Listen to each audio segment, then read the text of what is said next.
If you don't know where to start, why not start with a sketch? Today I've got a very simple, basic, clean and simple sketch to share with you, and stick around because I've got a bonus for you too. When you've got a sketch like this, it's a great way to use any stamp set or die set that you have.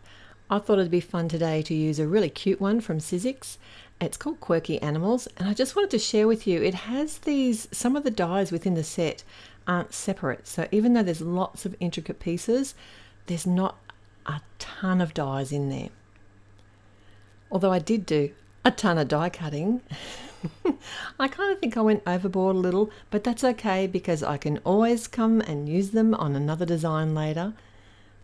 A sketch gives you a really easy starting point, especially if it's a new stamp set or die set that you haven't used before and you're not used to it.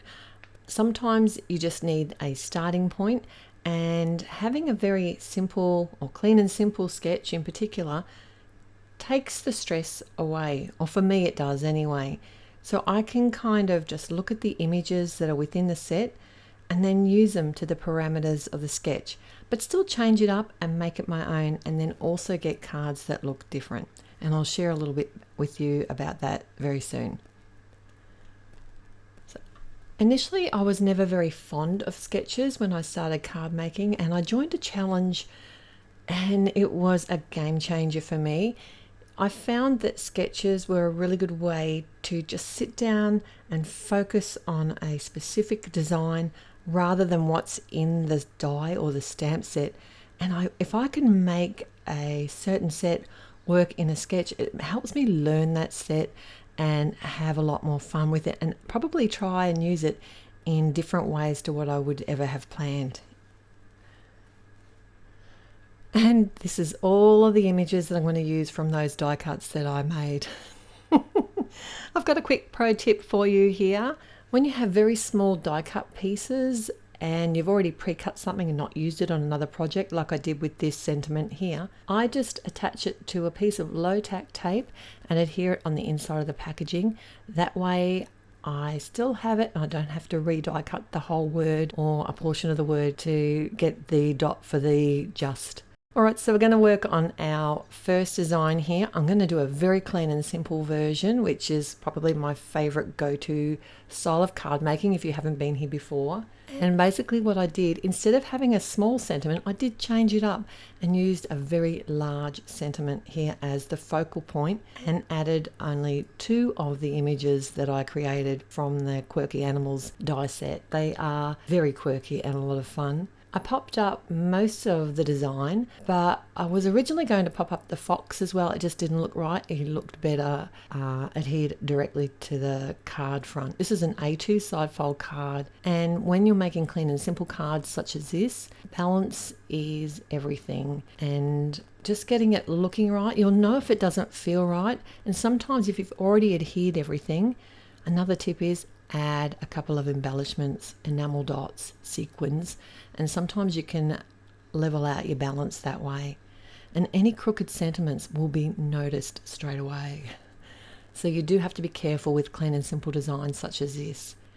But I think it's so cute. Alright, so I'm not finished die cutting yet.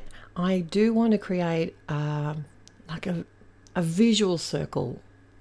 And how I'm going to do that for my second card is to do some double die cutting. I've got some lime green cardstock, I've cut it with a circle die, and then I'm going to double or cut it a second time with the same circle die.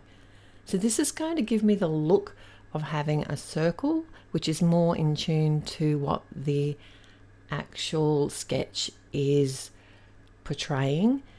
But I'm only going to put this portion of the circle in. If you want, you can do whatever you want. You can put a whole circle behind your images, or you could even die cut a negative circle space.